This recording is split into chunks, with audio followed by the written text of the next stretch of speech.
नमस्कार दोस्तों, मैं हूं स्वदीप।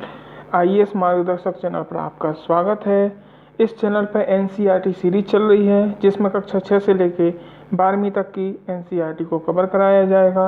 अभी हम ज्योग्राफी की एनसीईआरटी को कवर कर रहे हैं। इसमें अभी हम सौर मंडल को पढ़ रहे थे और सौर मंडल का आज हम तीसरा पार्ट देखेंगे। सौर मंडल में अभी तक हम सूर्य तक को कवर कर चुके हैं। अब हम आगे प्लैनेट्स, आज हम प्लैनेट्स को देखेंगे। तो शुरू करते हैं प्लैनेट्स। तो प्लैनेट्स जैसा कि मैं आपको बता चुका हूं कि सौर मंडल में सूर्य के अलावा 8 ग्रह और अन्य उपग्रह और क्षुद्र ग्रह वगैरह हैं। तो आज हम प्लैनेट को देखते हैं, एक एक करके सभी प्लैनेट्स के बारे में जानेंगे। मैं आपको सबसे पहले प्लैनेट्स को जानने से पहले, यानी कि जो हमारे प्लैनेट्स हैं उनको देखने से पहले हमें ये जानना है कि प्लैनेट्स की इनको ही प्लैनेट्स क्यों बनाया गया है, किन मानकों के आधार पर ये 8 प्लैनेटों का निर्धारण किया गया है या 8 ग्रहों का निर्धारण किया गया है। तो दुनिया में, वर्ल्ड में जो ग्रह हैं या जो कोई भी खगोलीय पिंड है उसका निर्धारण करने के लिए एक संस्था बनी हुई है, अंतर्राष्ट्रीय खगोलीय संघ। यही एक निकाय है जो कि सभी ग्रहों उपग्रहों के नामांकन करता है, वह इनके लिए मानक तय करता है। तो अब हम बात करते हैं आगे इनके मानक। जो अंतर्राष्ट्रीय खगोलीय संघ है, इसने किस प्रकार से या कौन कौन से मानक ग्रहों के लिए तैयार किए हैं। अंतर्राष्ट्रीय खगोलीय संघ द्वारा वर्ष 2006 में ग्रहों की परिभाषा में परिवर्तन किया गया था और हम उसी परिवर्तन के बाद की परिभाषा को देखेंगे। तो अंतर्राष्ट्रीय खगोलीय संघ ने जो परिवर्तन किया है या जो डेफिनेशन दी है वो ये है, वो कहते हैं कि सौरमंडल में जो ग्रह है वो एक खगोलीय पिंड है और जो सूर्य के चारों ओर परिक्रमा करता हो। एक डेफिनेशन, एक मानक ये है कि जो भी पिंड है वो सूर्य की परिक्रमा करता हो। दूसरा मानक इन्होंने रखा है कि वो पिंड जो है उसके पास इतना द्रव्यमान हो कि वो स्वतः गोलीय आकृति का हो जाए। आकृति ग्रहण कर इतना द्रव्यमान उसके पास होना चाहिए कि वो गोलाकार आकृति ग्रहण करने के लिए पर्याप्त उसके पास द्रव्यमान हो कि वो गोल आकृति प्राप्त कर सके। तीसरा मानक उन्होंने ये तय किया कि उसके आसपास का क्षेत्र साफ हो और अन्य खगोलीय पिंडों की भीड़भाड़ ना हो और सौरमंडल में अपनी कक्षा में प्रमुख गुरुत्वाकर्षण पिंड हो।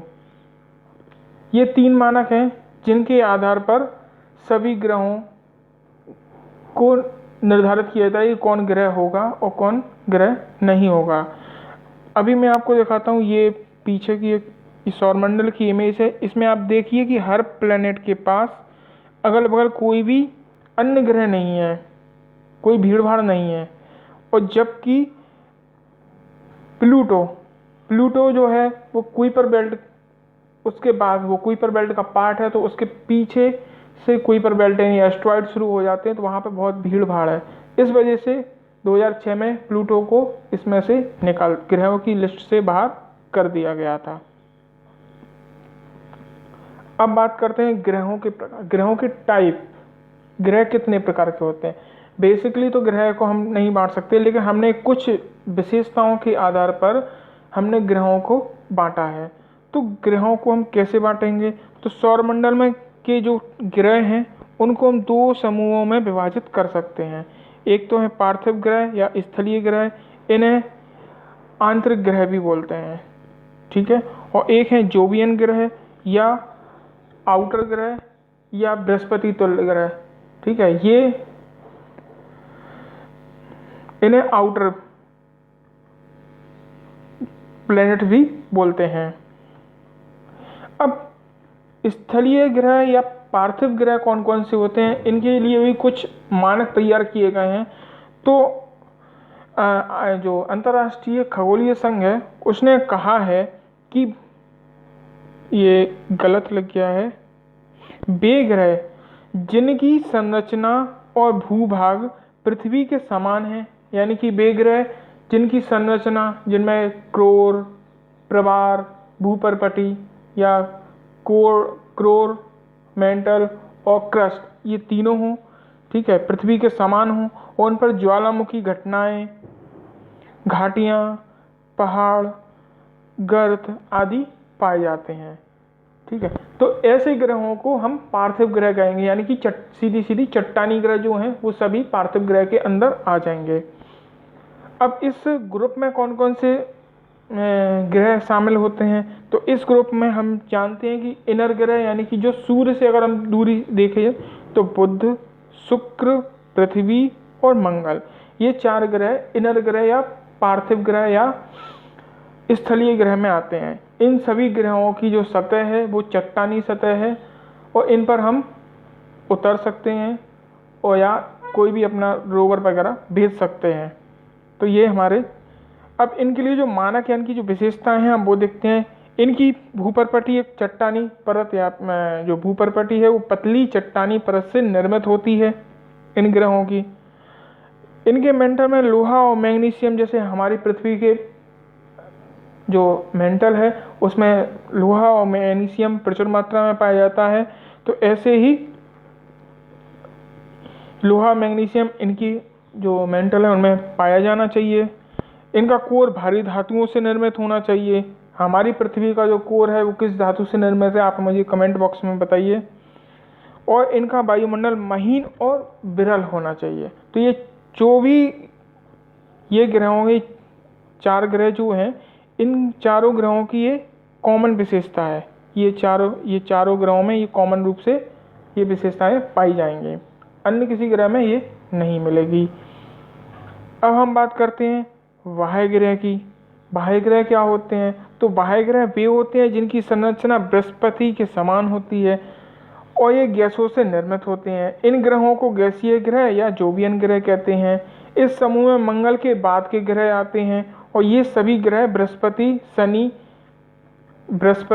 शनि और यूरेनस और नेपच्यून इसमें शामिल हैं। इन ग्रहों की विशेषता यह है कि इन ग्रहों में वलय पाए जाते हैं और इनकी उपग्रहों की संख्या भी अधिक होती है। तो आप मुझे बताइए कि कमेंट बॉक्स में हमारे सौरमंडल में सबसे ज़्यादा उपग्रह किस प्लेनेट के हैं। अभी अब मैं आपको दिखाता हूँ, ये इमेज हमारे सौरमंडल की, और अगर आप इसमें देख सकते हैं तो ये देखो बुध, शुक्र, पृथ्वी, मंगल, ये चारों जो ग्रह हैं, ये चारों ग्रह आंतरिक ग्रह हैं और ये इनकी जो सतह है वो चट्टानी सतह है। अगर हम बृहस्पति की बात करें, यूरेनस की बात करें, शनि की बात करें, नेपच्यून की बात करें, ये गैसीय ग्रह हैं, इनकी सतह जो है चट्टानी नहीं है और हम इन पर कोई भी रोवर मिशन नहीं भेज सकते या हम इन पर इनकी सतह पर नहीं जा सकते। और इनकी उपग्रह भी बहुत हैं और इनमें से हर किसी के पास वलय हैं। शनि के स्पष्ट वलय हमें पता है, हम देख सकते हैं। यूरेनस के भी वलय हैं और नेपच्यून के भी वलय हैं। जुपिटर के वलय सामान्यतः नहीं दिखाई देते लेकिन इसके भी वलय हैं। ये आउटर ग्रह हैं, यानी ये देखो ये मंगल के बाद की कक्षा के सभी ग्रह हैं, चारों ग्रह, और ये इनर ग्रह हैं, ठीक है। अब प्लैनेट्स के प्रकार की बात करते हैं, एक एक करके हम सभी ग्रहों को देखते हैं। तो सबसे पहले हम सूर्य से दूरी के हिसाब से ग्रहों को देखते हैं। सूरज के सबसे निकट का ग्रह हमारा बुध ग्रह है, ये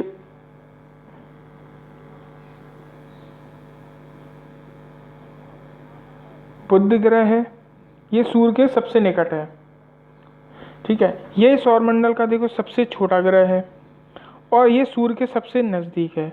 नज़दीक होने के कारण आपको पता है कि जो भी चीज़ जब वृत्तीय मार्ग में कोई भी वस्तु गति करती है तो जितना वो केंद्र के नज़दीक होगी उसकी कोणीय गति सबसे अधिक होगी और वो सबसे तेजी से परिक्रमा करेगी।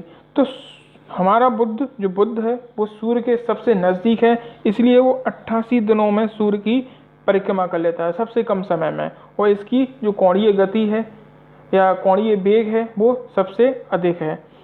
तो ये देखिए, यह सौरमंडल का सर्वाधिक कक्षीय गति करने वाला ग्रह है। इसकी जो प्रमुख विशेषता है, इसका चुंबकीय क्षेत्र। इसका चुंबकीय क्षेत्र इसका विशेष गुण है, क्योंकि ये सूरज के बहुत पास में है। चूंकि हम जानते हैं कि तापमान के कारण चुंबकीय क्षेत्र में कमी आती है, और इसका ताप फिर भी यह इसके पास चुंबकीय क्षेत्र होना इसकी एक प्रमुख विशेषता है। अब ये सूर्य के पास में है तो इसका तापमान भी ज़्यादा होगा। तापमान तो इसका दिन का यहाँ पर जो तापमान होता है वो 227 डिग्री सेल्सियस होता है, 227 डिग्री सेल्सियस होता है। और जब इसके पीछे वाली साइड, यानी जो सूर्य के विपरीत दिशा में होगी, रात वाली साइड, तो वहाँ पर जो इसका तापमान होगा वो -173 डिग्री होता है। यानी कि आप देख सकते हैं 227 डिग्री सेल्सियस तापमान वहाँ पे होता है, और यहाँ पे -173 डिग्री तापमान। तो कितना अंतर है। तो इसी अंतर के कारण इस ग्रह पर सौरमंडल में सर्वाधिक तापांतर पाया जाता है। यहाँ तक कोई दिक्कत नहीं होनी चाहिए। इस ग्रह का कोई उपग्रह नहीं है। अभी तक बुध पर 3 मिशन भेजे जा चुके हैं, जिनमें से मैरिनर 10, मैसेंजर और बेम्पी कोलंबो ये हाल में ही भेजा गया मिशन है। आप मुझे कमेंट बॉक्स में बताइए किस एजेंसी ने इस मिशन को भेजा है।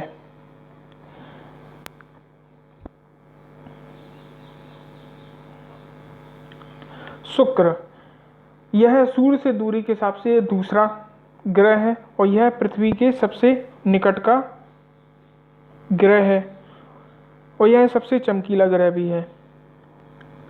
सौरमंडल में यह सबसे गर्म ग्रह है। क्यों यह सबसे गर्म ग्रह है? क्योंकि जो शुक्र है, शुक्र के वायुमंडल बहुत ही सघन वायुमंडल है, और इसके वायुमंडल में कार्बन डाइऑक्साइड की मात्रा बहुत है।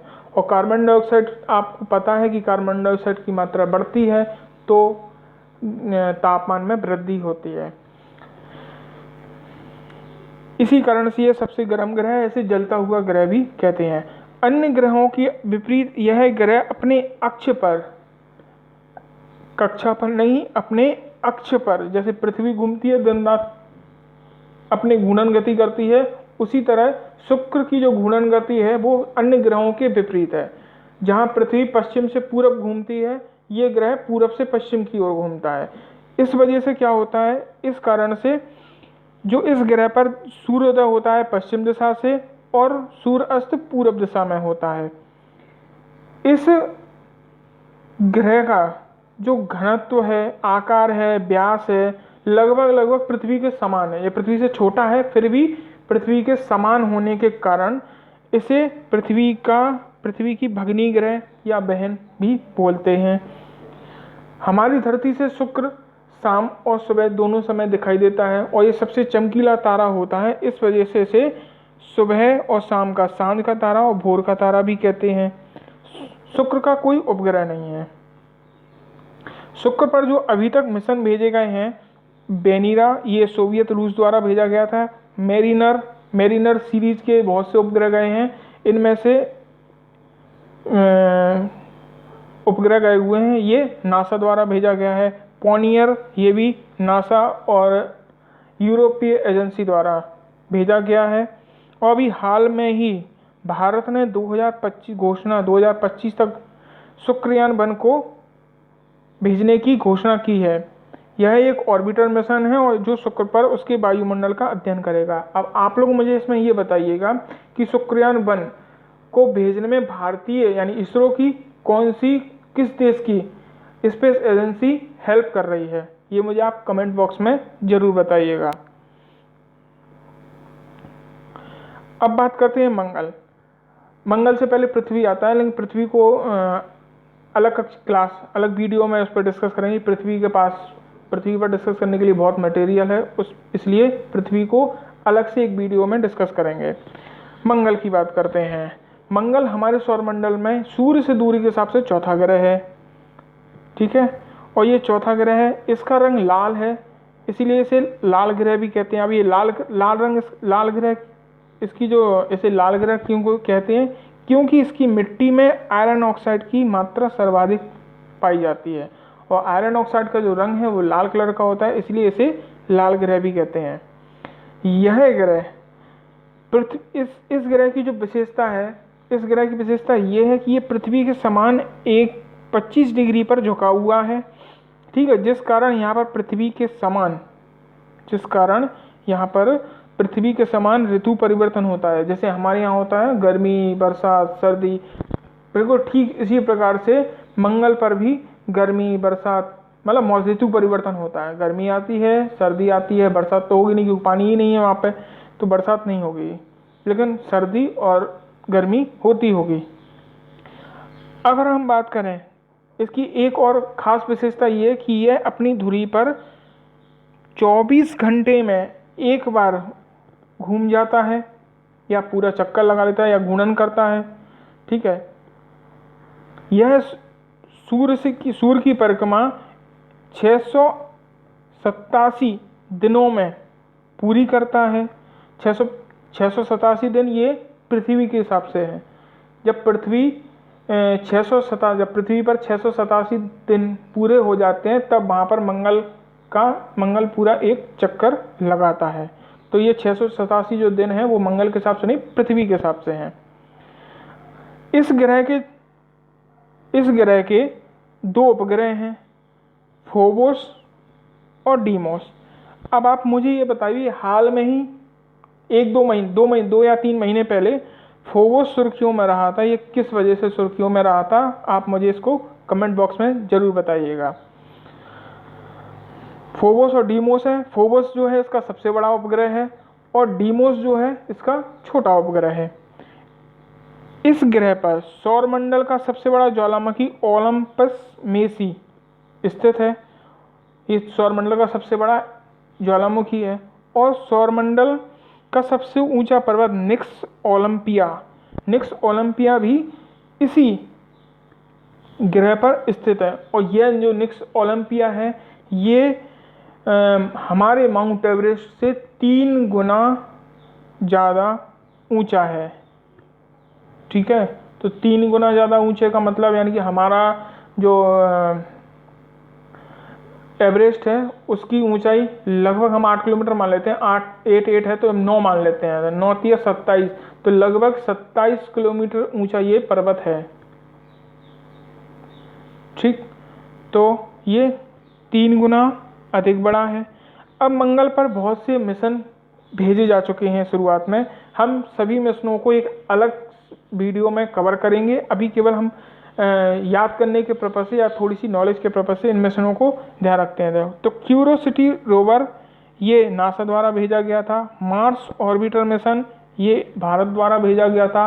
तो आप मार्स ऑर्बिटर मिशन की डेट कमेंट बॉक्स में ज़रूर बताइएगा, और किस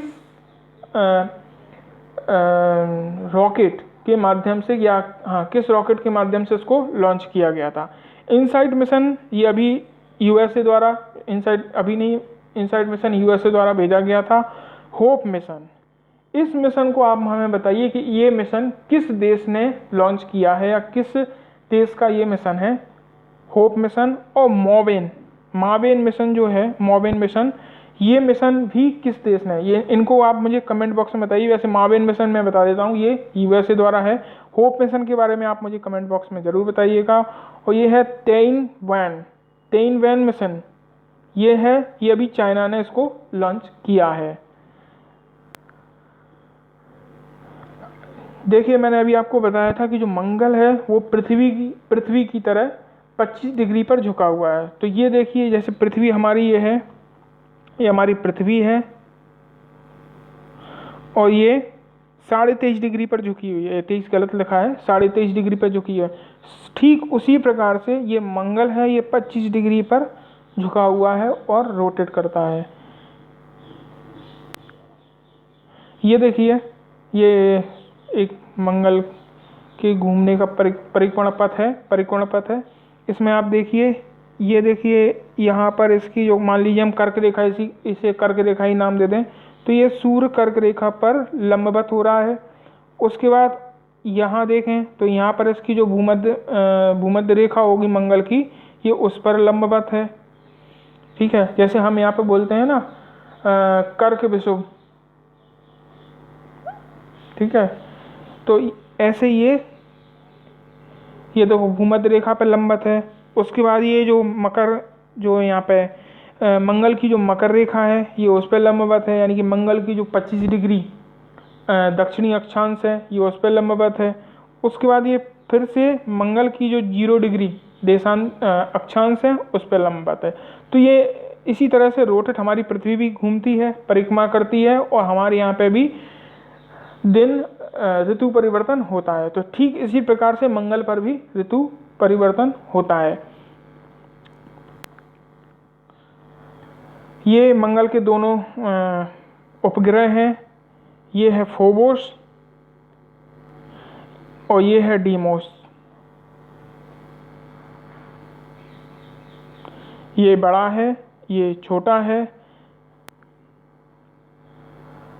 ये निक्स ओलंपिया जो पर्वत है, ये उसकी एक फोटो है। ये सौरमंडल का सबसे ऊंचा पर्वत है, और इसकी जो ऊंचा पर्वत है। और इसमें एक चीज़ और है, मैंने सभी जगह देखा है कि जो ओलंपस मेसी है, ओलंपस मेसी की भी जो मुझे इमेज मिल रही थी, वो यही इमेज शो कर रही थी। मुझे शायद लगता है कि जो ओलंपस मेसी जो ज्वालामुखी है, वो इसी को ओलंपस मेसी इसी को बोलते हैं। इस पूरे पर्वत को हम निक्स ओलंपिया बोलते हैं, लेकिन इसका जो ज्वालामुखी है, इसको ओलंपस मेसी बोलते हैं, ऐसा मुझे लगता है। कंफर्म नहीं पता, कंफर्म करके मैं आपको बता दूंगा। लेकिन क्योंकि मैंने जहाँ पर भी सर्च किया हुआ है, मुझे यही इमेज मिली है। मैंने बहुत सी साइटों को देखा है। जैसे हमारे यहाँ पर रॉकीज श्रेणी है। अब रॉकीज में एकांगवा है, एकांगवा जो ज्वालामुखी पर्वत है, तो वो रॉकीज के अंदर स्थित है, लेकिन रॉकीज अपने आप में पूरी एक रेंज है। तो मुझे लगता है शायद ऐसा ही इसमें होगा। कंफर्म करके मैं आपको बता दूंगा। ये एक इमेज है, ये फोबोस की इमेज है। मैंने भी आपसे पूछा था कि फोबोस 3 महीने पहले क्यों चर्चा में रहा था, 2-3 महीने पहले। तो ये जो इमेज है, धुंधली सी एक इमेज है, ये इसीलिए चर्चा में रहा था क्योंकि यही इमेज हमारे मार्स ऑर्बिटर मिशन का जो ऑर्बिटर है, उसने पहली बार पृथ्वी पर भेजी है। तो ये मार्स ऑर्बिटर मिशन द्वारा भेजी गई इमेज है, इसलिए ये हमारे लिए इम्पोर्टेंट है। वैसे इसकी हमारे पास अच्छी इमेज हैं, लेकिन ये चूँकि हमारे खुद के सैटेलाइट द्वारा भेजी गई है, तो इसलिए हमारे लिए इसका इम्पोर्टेंस हमारे लिए ज़्यादा महत्वपूर्ण हो जाएगी। Thank you. आई होप कि आपको ये लेक्चर पसंद आया होगा, और अगले लेक्चर में अन्य जो ग्रह हैं, बृहस्पति, शनि, यूरेनस और नेपच्यून और पृथ्वी, इनको मैं कंप्लीट करूँगा। और आपको अगर वीडियो अच्छा लगा हो तो इसको लाइक करें, शेयर करें, सब्सक्राइब करें, और जो भी सुझाव हो वो आप कमेंट बॉक्स में ज़रूर दें। Thank you.